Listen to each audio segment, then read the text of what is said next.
Bismillahirrahmanirrahim. Sebelum kita membahas soal, untuk UKM PPD ini soal ceritanya akan cukup panjang, jadi kita langsung fokus ke soal yang dituju di paling bawah, dan juga kita harus menyimak baik-baik apa kata kunci yang disediakan oleh soal tersebut yang mengarahkan kita untuk ke jawaban yang paling tepat. Oke, nomor 1. Seorang perempuan usia 40 tahun, G1P0A0, usia kehamilan 8 minggu, datang dengan keluhan berdebar-debar yang disertai dengan rasa kepanasan, banyak berkeringat, berat badan menurun tapi nafsu makan meningkat.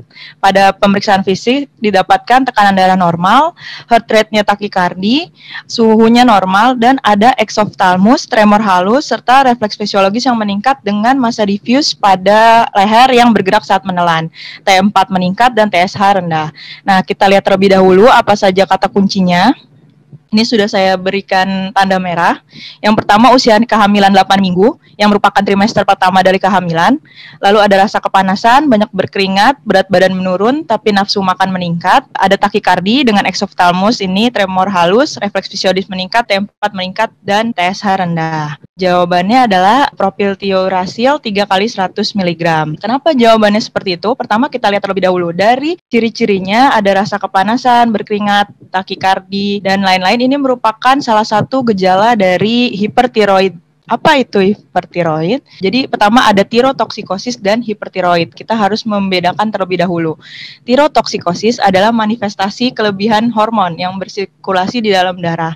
Sedangkan hipertiroid adalah tirotoksikosis yang spesifik, yaitu disebabkan oleh kelenjar tiroid yang hiperaktif. Ini manifestasinya sesuai dengan yang ada di soal. Kita review kembali pathway dari sintesis hormon tiroid. Ada kelainan primer, sekunder, dan tersier. Karena melibatkan kelenjar langsung tiroid, ada hipofisis anterior dan juga hipotalamus. Hipotalamus ini akan mensekresikan TRH, memicu hipofisis anterior untuk mengeluarkan TSH. TSH ini akan memicu kelenjar tiroid untuk menghasilkan T4 dan T3. Nah, T4 dan T3 yang dihasilkan ini akan memberikan feedback negatif ke hipofisis anterior dan hipotalamus, sehingga jika jumlahnya ini terlalu tinggi, maka TRH dan TSH-nya akan menurun, sama seperti yang ada di kasus kita. Jadi TSH ini merupakan pemeriksaan awal untuk kondisi hipertiroid, di mana TSH yang menurun curiga ke hipertiroid. Namun kalau FT4-nya masih normal, maka disebut dengan hipertiroid subklinis. Apa saja pemeriksaan lain yang bisa digunakan untuk hipertiroid ini? Antara lain ada TRAB, RAIU atau radioaktif iodine uptake, dan FNAB untuk membedakan apakah ini karena nodul yang ganas atau jinak.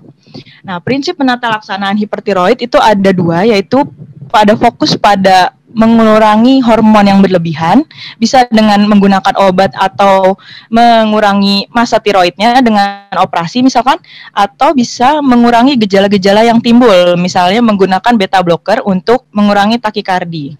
Ada dua jenis obat tiroid yang kita ketahui, ada propiltiuracil dan ada metimazol. PTU ini punya kekhususan di mana PTU biasanya digunakan pada wanita-wanita hamil trimester 1, cocok ya dengan kasus kita tadi yang 8 minggu. Lalu dosis awalnya biasanya 3 kali 100 sampai 200 mg per hari. Sedangkan metimazol dosisnya itu 10 sampai 20 mg per hari. Dan kelebihan dari metimazol ini adalah hanya perlu dikonsumsi 1 kali per hari. Namun pada soal tadi ada kata kunci spesifik yaitu ibu hamil, jadi kita mengarahkan pada propiltiuracil dengan dosis 3 kali 100 mg. Nah, bagaimana mekanisme kerja obat antitiroid? Jadi kita tahu terlebih dahulu bagaimana proses sintesis dari hormon tiroid. Pertama-tama ada iodin yang diuptake ke dalam kelenjar tiroid yang akan bergabung dengan tirosin dan akan membentuk monoiodotironin dan diiodotironin. Nah, karena ada T3 dan T4, ini sama seperti ketika mono 1 ditambah di, yaitu 2, 1 tambah 2, maka akan menghasilkan hormon T3. Sedangkan kombinasi 2 diiodotironin, 2 tambah 2, sehingga menjadi T4. Keduanya ini bergabung dengan tiroglobulin menggunakan enzim tiroid peroksidase yang akan disimpan ke dalam tiroid folikel dan akan dilepaskan jika dibutuhkan di perifer. Nah, ini adalah tempat-tempat kerjanya di mana metimazol bekerja di setiap step ini, dan yang membedakan adalah PTU ini bekerja untuk menghambat konversi. Tata laksana lainnya adalah beta blocker dengan dosis 10-40 mg setiap 4-6 jam. Jawaban lain metimazol itu kan tidak kita gunakan, jadi kita bisa hilangkan opsi ini. Sedangkan PTU kita cari yang dosis paling tepat. Yang lainnya salah ya, pembaginya, berapa kali diminumnya itu salah. Oke, next lanjut ke nomor 2. Laki-laki usia 40 tahun datang dengan keluhan mual, muntah, demam tinggi, dan nyeri perut sejak 3 jam sebelum masuk rumah sakit. Pasien juga mengeluhkan lemas, tidak nafsu makan, dan penurunan berat badan di sangkal. Dari pemeriksaan fisik kita dapatkan bahwa ada hipotensi, yang lainnya dalam batas normal kecuali suhunya meningkat, dan ada kata kunci lainnya yaitu pasien mengonsumsi jamu pegalinu secara rutin namun tutup. Nah, seperti biasa kita tadi men-highlight kata-kata kuncinya, mual, muntah, demam tinggi, nyeri perut dengan lemas dan tidak nafsu makan, hipotensi, hipertermia, ada peningkatan suhu, dan konsumsi jamu pegalinu yang rutin namun berhenti mendadak karena tokonya tutup. Jawabannya adalah krisis adrenal. Jadi kita mengenal terlebih dahulu apa itu krisis adrenal. Jadi krisis adrenal merupakan kondisi gawat darurat yang berhubungan dengan menurunnya atau kekurangan hormon yang relatif sehingga menyebabkan kolaps kardiovaskular dan gejala non-spesifik lain.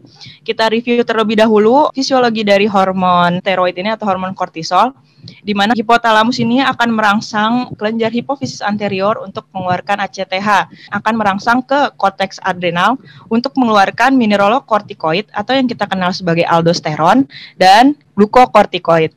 Nah, mineralokortikoid ini berfungsi untuk menahan atau mengambil natrium dan juga air dari ginjal sehingga juga dapat berperan dalam peningkatan volume darah dan juga tekanan darah. Sedangkan pada glukokortikoid ini lebih kepada metabolisme di mana untuk menghasilkan glukosa dari berbagai bahan lainnya.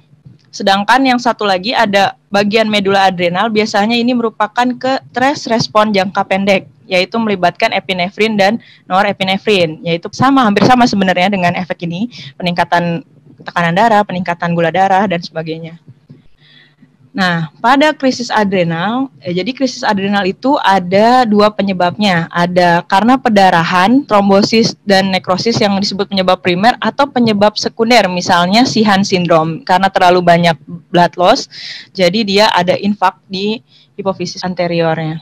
Apa saja faktor pencetus krisis adrenal? Ada banyak sekali, dan salah satu yang ingin saya highlight adalah penggunaan steroid yang kurang lebih 20 mg per hari yang diberhentikan secara mendadak. Nah, kenapa bisa ada manifestasi yang tadi dirasakan oleh pasiennya? Kita review kembali, jadi aldosteron itu karena berperan dalam tekanan darah, jadi kalau ada gangguan atau yang sangat sedikit hormonnya, menyebabkan penurunan tekanan darah.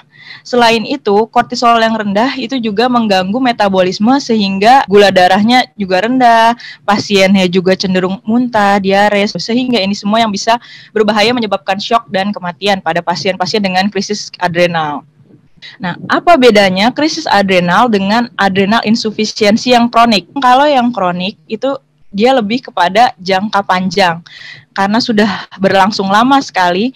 Jadi tanda khasnya kalau tadi kan yang krisis adrenal ini lebih kepada kondisi yang akut yang mengancam jiwa yang kita tadi sudah lihat, tapi kalau yang kronik ini karena sudah lama jadi pasiennya itu ada ortostatik hipotensi, dan yang paling khas dari insufisiensi adrenal yang primer itu ada Addison disease, di mana tanda khasnya adalah ada hiperpigmentasi pada kulit dan juga mukosa bukal. Pemeriksaan penunjangnya adalah pemeriksaan kadar ACTH dan kortisol yang ditemukan akan sangat rendah, dan pemeriksaan lain untuk mendukung yang lain seperti elektrolit yang rendah, GDS yang rendah, seperti itu. Tata laksananya adalah karena tadi kurang cairan, kita kasih cairan, loading, NaCl. Lalu jika ada hipoglikemi kita loading, ya D40% juga bisa. Dan yang paling penting karena kortisolnya rendah, kita kasih steroid secepatnya, yaitu hidrokortison 100 mg dan dilanjutkan dengan 3-4 kali 100 mg. Dan tata laksana simptomatik lainnya. Oke. Nomor 3, laki-laki 50 tahun diantar oleh keluarganya ke IGD rumah sakit dengan keluhan demam dan telapak kaki bernanah akibat tersusuk paku 2 minggu yang lalu. Luka meluas ke punggung kaki dan berbau busuk, tidak nyeri. Lalu pasien memiliki riwayat DM dan tidak rutin berobat. Dari pemeriksaan fisik kita dapatkan ada hipertensi, takikardi, RR-nya juga meningkat, takipnu, dan ada suhu yang meningkat. GDS-nya 450 mg. Antidiabetes yang tepat, kita highlight dulu kata kuncinya. Nah, ada yang paling penting suhunya meningkat. Jadi demam, telapak kaki bernanah, dan suhu meningkat. Kita bisa menduga bahwa pasien ini memiliki kondisi infeksi sistemik. Lalu pasiennya ada DM dan tidak rutin minum obat dengan GDS 450 mg. Berarti ini sudah sangat meningkat ya.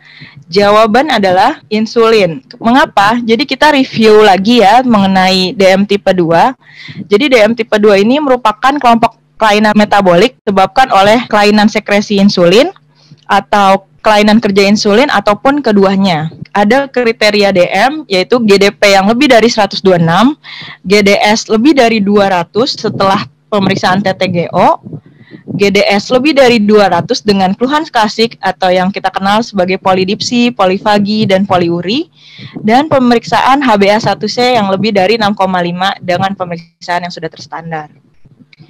Tata laksananya, seluruh pasien diabetes kita wajib untuk mengedukasi tentang modifikasi gaya hidup sehat. Dan pemberian obatnya tergantung dari kadar HbA1c-nya. Kita coba dengan monoterapi, jika tidak berhasil dalam 3 bulan, masih HbA1c-nya lebih dari 7,5, kita coba dengan 2 terapi atau 3 terapi. Akan tetapi, ke sebelah sini kita lihat ada yang khusus, yaitu HbA1c lebih dari 9, itu biasanya langsung ke insulin, selain gagalnya 3 kombinasi obat.